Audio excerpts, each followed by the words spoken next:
영화 곡성과 파묘에는 공통점이 있죠. 바로 일본 귀신과 한국 귀신 간의 싸움이라는 점인데요.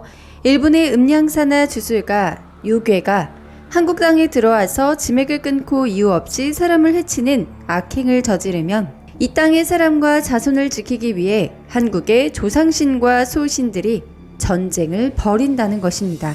영화 파묘에는 독립운동가들의 이름이 소신의 역할로 나오고 곡성에는 천호희가 연기한 조상신, 무명이라는 인물이 나오는데요.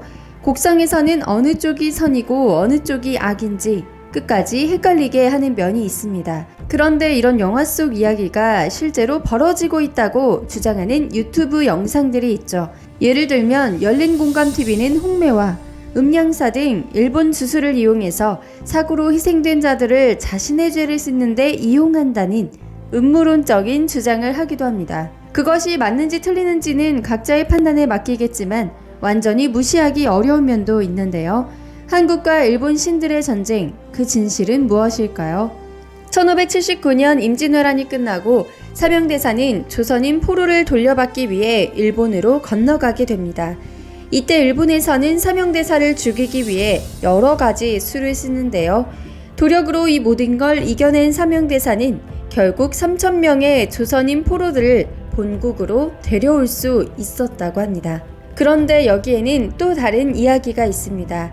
사명대사가 일왕의 항복을 받으면서 조건을 제시했다는 것인데요.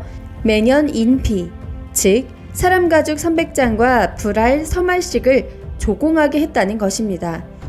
이때 일본 공주가 나 먼저 벗기라면서 자결했고 이때부터 시작된 일본 공주의 원한이 끊임없이 조선 땅에 비극적인 사건들을 만들었다는 것입니다. 귀신이 사람을 해치는 방법에도 한국과 일본은 차이가 있는데요. 한국은 조상과 자손, 사람과 사람의 관계를 중요시해서 원한 맺힌 귀신도 직접적인 관계가 없으면 해치지 않는 데에 반해 일본 귀신은 아무 관계가 없는 사람도 그 영역에 들어오면 선악에 관계없이 해친다는 것인데요. 그 이유를 자연환경의 차이점으로 들기도 합니다. 일본은 빈번한 자연재해로 이유 없이 희생되는 사람들이 많아서 신의 영역을 침범하거나 분노하게 하면 선악에 관계없이 희생된다는 독특한 신관을 가지고 있는 것입니다. 최근에 상식적으로 이해할 수 없는 일들이 벌어지면서 사람들은 음모론적인 이야기에 관심을 갖는 게 아닌가 싶기도 한데요. 만약 보이지 않는 세계에서 영적인 전쟁이 있다면 이게 끝이 아니라 시작이라는 생각도 들게 됩니다. 우리 잘 이겨낼 수 있겠죠?